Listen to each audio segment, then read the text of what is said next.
Hey, let me show you how we can first set up a Samsung Galaxy A27 5G, all the steps, but without data transferring, because I'm gonna record another video how to do this step by step.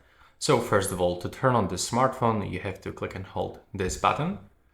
Now we'll get to this section, we have to click start, and as you can see, first of all, we have to select a region. So pick it up, click next, and right now we have to accept this user license agreement, but we don't have to click to send usage of diagnostic data.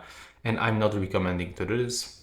Just click next, go forward. And as I told you, I'm not showing you how to transfer data because I'm going to record another video. So in this case, click to set up manually. Right now, what you have to do, we have to select a Wi-Fi network that we can quickly connect. So you've got like two options. You can connect by inputting password, or if you have a QR code, you can do this faster by clicking here. And right now you can just simply scan this and you will be connected like automatically.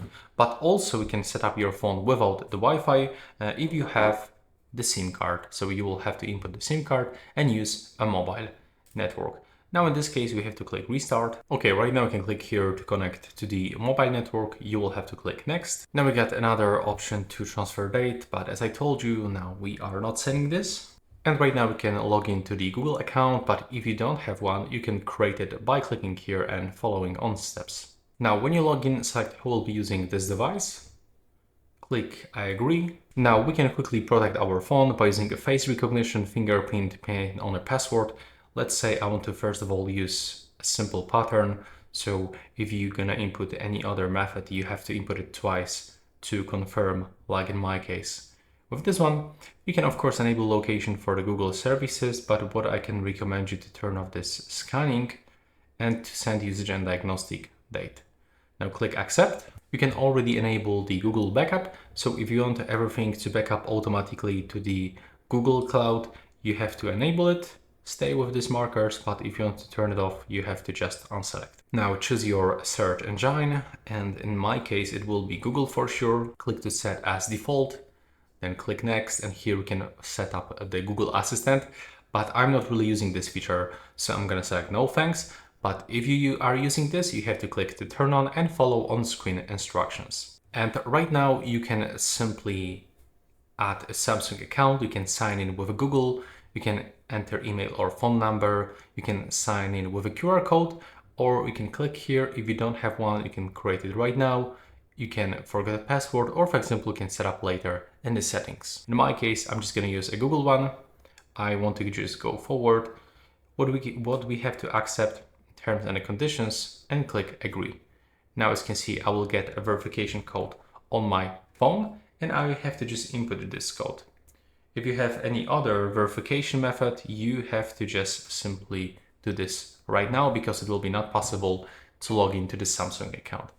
Now we can find some AI features. Here we can find everything. So if you are interested, you can read right now, or you can just simply later, go forward and get familiar with this one. Click next. Here we can find a Bixby assistant from a Samsung. Honestly, I'm also not using this one, but as you can see, we have to grant all of those permissions, but later in the settings, we are able to turn it off. There's also the Samsung wallet. If you are actually using a Google one, then you can just simply click to skip. I'm not using this one, so I'm just skipping. And here we can find auto blocker, customization services. You can just enable everything. Click agree. Now you can select between dark and the light mode. Click next if you select your display mode. For me, there's always the light one. Now you can find some recommended applications to download. So if you don't using them, you can just simply unselect them and it will be not automatically installed on your phone. But if you really like those features, you can for sure just simply get it on your phone and click next and wait for downloading. So after you select everything, click next. Now as you can see, we are all set up. So you can click home. What I can recommend you just click X, do not install any additional applications. Click yes. Now you'll be welcome with a wallpaper. There we go. And as you can see right now, you can just keep customizing your phone. For example, if you want to remove some widgets, you can just click and hold it with your finger and wait for a notification that will appear. and now we can just simply remove it. You can also go simply for the settings, where you can also customize your phone, for example, from a sound settings, notifications, display settings, or even some wallpapers. And so.